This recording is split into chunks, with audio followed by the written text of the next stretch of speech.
자, 계속해서 문제 2-4번 보도록 하겠습니다. 자, 11월 28일입니다. 자, 8월 1일에 선적하여 미국 에이스 코퍼레이션 리미티드에 수출한 제품에 대한 외상 매출금을 회수하여 원화로 당사 보통예금 계좌에 입금했다입니다. 그러니까 8월 1일에 선적을 했다는 거예요. 8월 1일에 선적을 했다는 겁니다. 그러니까 선적을 했다는 거는 이거는 이제 판매를 했다고 이렇게 해서 보실 수 있어요. 판매를 했다고 보시면 됩니다. 그래서 수출한 제품에 대한 외상 매출금을 회수하여 원화로 바꿔다는 의미입니다. 이게 가장 중요한 키워드예요. 자, 이거는 이제 여러분들의 이제 흐름을 딱 보고자 제가 흐름을 항상 적거든요. 그래서 8월 1일자부터 한번 적어보도록 하겠습니다. 8월 1일에 선정을 했는데 대금 수령은 이제 받지 못한 상황이에요. 그러니까 외상 매출한 거죠. 그래서 2만 달러에 1,100원이에요. 얼마? 2,200만 원입니다. 차변의 외상 매출금 얼마? 2,200만 원. 대변에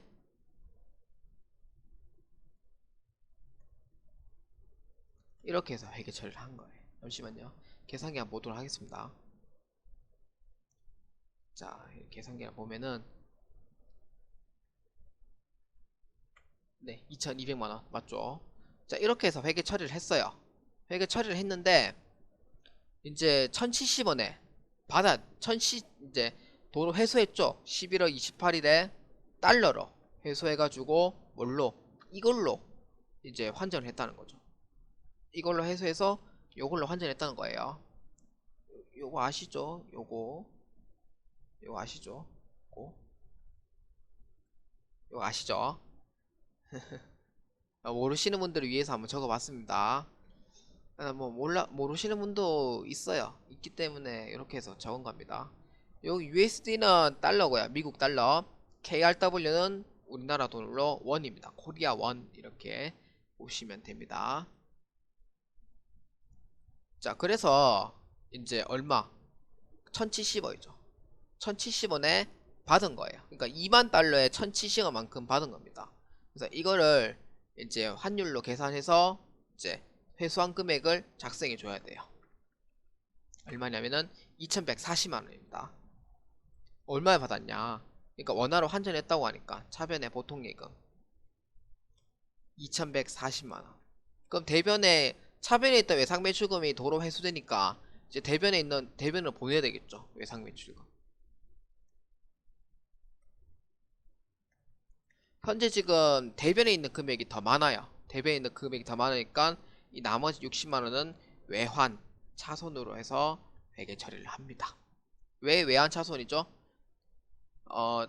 당시에 선정하는 금액이 1,100원에 선적을 했는데 회수하는 경우에는 1달러당 1,070원을 받았기 때문에 그러니까 이 금액에 대한 30원만큼 차이는 무조건 손실을 보게 되는 거예요.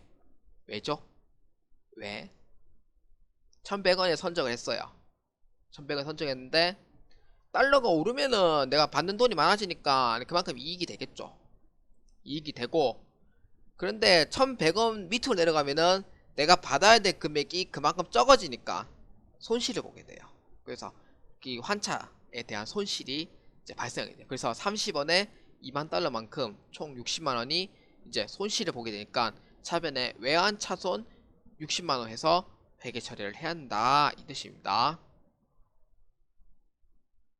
자, 이렇게 하면 되겠죠. 차변에 원화로 보통예금 계좌에 입금했다고 하니까 입금했다니까 얼마? 2,140만 원. 그 다음에 차변에 외환 차손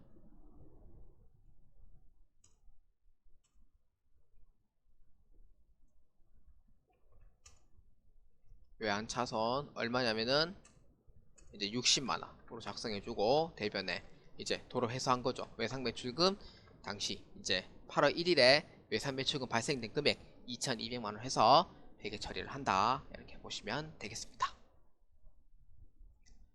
자, 12월 2일입니다.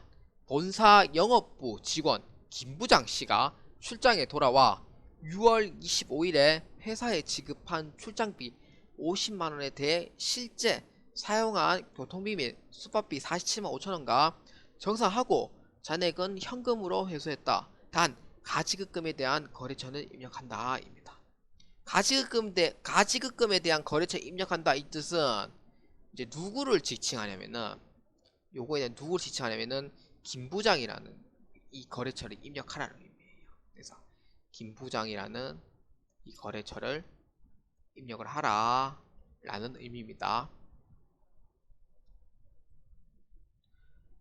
자, 그래서 본사 영업부 그러니까 12월 2일에 이제 돈을 정산을 받았죠. 그러니까 그러니까 즉 영수증 및 이제 남은 금액 이제 도로 회수해야 되겠죠. 왜냐?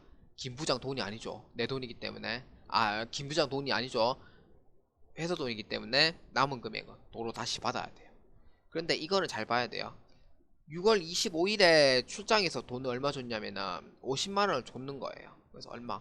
가지급금 50만원, 대변에 현금 50만원 이렇게 해서 이제 입력을 했는데 12월 2일에 출장에서 돌아왔으니까 차변에 있던 가지급금은 더 이상 이제 필요가 없는 거죠. 왜냐면 대변에 가지급금 해가지고 50만원으로 해서 상계에서 없어져야 됩니다. 왜?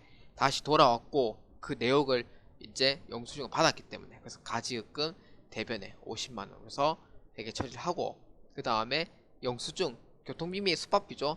교통비 및 숙박비는 계정 과목을 뭘로 쓰냐면은 여비교통비 계정 과목을 사용합니다. 여비교통비 계정 과목을 사용하는 거예요. 얼마? 47만 5천원. 그 나머지 2만 5천원 있죠. 그러니까 50만원 다 쓴 게 아니고 47만 5천원만 썼으니까 나머지 2만 5천원은 이제 회사 돈이니까 도로 받아야 되겠죠. 그래서 차변에 현금으로 해서 회계 처리를 한다 이렇게 보시면 되겠습니다. 자, 흐름을 아셔야 돼요. 6월 25일자 회계 처리가 요 12월 2일자에 이렇게 해서 회계 처리한다 라고 이렇게 보셔야 돼요. 자, 그래서 12월 2일에 아까 돌아왔죠. 김 부장 돌아오고 이제 영수증 정산 받았으니까 여비교통비로 해서 회계 처리합니다. 얼마? 47만 5천원. 그럼 나머지 15,000원은 현금 받아야 되겠죠. 현금 다시 돌려받아야겠죠. 15,000원 현금 받고 대변에 가지급금으로 해서 회계 처리하는데, 이 문제에서 가지급금에 대한 거래처는 입력한다고 되어 있으니까 김부장이라고 치면 됩니다. 김부장이라고 반드시 거래처에 입력해 주셔야 됩니다. 자, 마지막 6번입니다. 12월 8일입니다. 회사가 보유 중인 자기 주식 모두 11,200만원에 처분하고 매각 대금은 보통 예금으로 입금되었다. 처분 시점 장부가액은 1,325만원이다. 자기 주식 처분 이익 잔액은 조회할 것이라고 되어 있습니다. 이게 가장 중요한 키워드예요. 자기 주식 처분 이익 잔액은 조회할 것, 이게 가장 중요한 키워드입니다. 원래 원칙은 이제 상계를 하는 것을 금지로 되어 있습니다. 근데 예외가 있어요. 예외인 경우 어떤 경우는 자본은 무조건 상계 처리를 해야 됩니다. 그래서 자본은 상계 처리해야 됩니다. 그래서 자기 주식은 이제 자본 항목에 들어가 있죠. 자본 항목 중에서 자본 조정에 이제 해당이 되어 있습니다. 해당이 되어 있고요. 그래서 자기 주식을 처분할 때 자기 주식 처분 손실과 이익이 존재하는 경우에는 반드시 상계를 해야 한다 이 뜻입니다. 그래서 조회를 해가지고 이제 회계 처리하라 그런 의미입니다. 자기 주식을 다 팔라는 거예요. 다 팔았죠. 자기 주식 다 팔았는데, 그러면은 이제 일단 조회부터 먼저 하겠습니다. 조회는 계전별 원장에서 조회합니다. 처분 시점까지 자기 처분 이후로 해서 조회합니다. 얼마냐면은 잔액이 25만원만큼 지금 남아있어요. 25만원만큼 남아있습니다. 그래서 확인하고 이렇게 해서 회계 처리해 보겠습니다. 자기 주식을 취득을 했어요. 취득 시는 이제 차변에 자기 주식 얼마? 그러니까 1325만원에 취득했으니까, 그 다음 대변에 보통예금 1325만원에 취득을 했어요. 근데 이제 처분을 하는 거죠. 언제? 12월 8일 처분하니까 차변에 있던 자기 주식은 이제 그 제 역할을 다 했으니까 대변에 자기 주식으로 해서 회계 처리하는 거예요. 1325만원. 그런데 대금을 받은 금액이 얼마냐면은 1200만원만 받았으니까 보통예금으로 입금받은 거예요. 그래서 차변에 보통예금 1200만원으로 해서 회계 처리하고, 그럼 나머지 125만원만큼 자기주식 처분 이익, 처분 손실로 회계 처리하는 게 맞죠? 맞는데, 근데 아까 얘기했듯이 자본은 상기를 제가 한다고 했었어요. 한다 했었는데, 이 상계된 이 자기주식 처분 이익이 존재하는 경우에는 먼저 상기를 해줘야 됩니다. 그래서 자기주식 처분 이익이 25만원이 먼저 존재하니까 이걸 먼저 첫 번째로 상기를 하고, 두 번째는 이제 상기할 금액이 이 금액이 이제 제로가 되겠죠. 그래서 자기 주식 처분 손실 해가지고 100만원만큼 해가지고 이렇게 차변에다가 입력해 주면 돼요. 그래서 자기 주식 처분이익은 개선배 원장에서 확인한 25만원 입력해주고, 나머지 자기 주식 처분 손실 100만원을 해서 차변에다가 입력해주면 되겠습니다.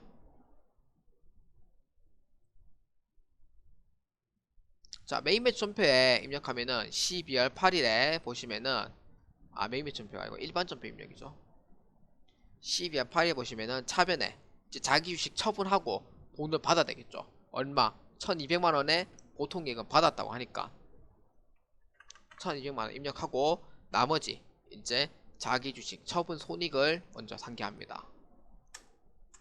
아까 개전별 원장에서 확인한 자기 주식 처분이익 25만원 입력해주고, 그럼 나머지 자기 주식 처분 손실로 해가지고 100만원 입력해주면 돼요. 그 다음 대변에 뭘로 회계 처리하면은 대변에 자기 주식으로 해서 회계 처리합니다. 아까 얘기했듯이 취득하는 경우에는 차변에 자기 주식 넣다가 처분할 때는 이제 차변에 있던 자기 주식이 대변으로 해서 1325만원 회계 처리하고 이제 모두 상계를 한다. 이렇게 해서 아까 제가 흐름으로 얘기했던 부분입니다. 그래서 자기 주식 처분 이익은 조회해서 회계 처리를 해야 되니까 상계를 먼저 해야 한다는 거예요. 그만큼 상계를 먼저 하고, 그 다음에 나머지 자기 주식 처분 손실로 해서 회계 처리해야 한다라는 부분이에요. 가장 중요한 포인트는 이제 그 부분이 되는 거예요. 12월 8일에 그렇게 해서 이제 회계 처리를 한다. 이렇게 해서 보시면 되겠습니다.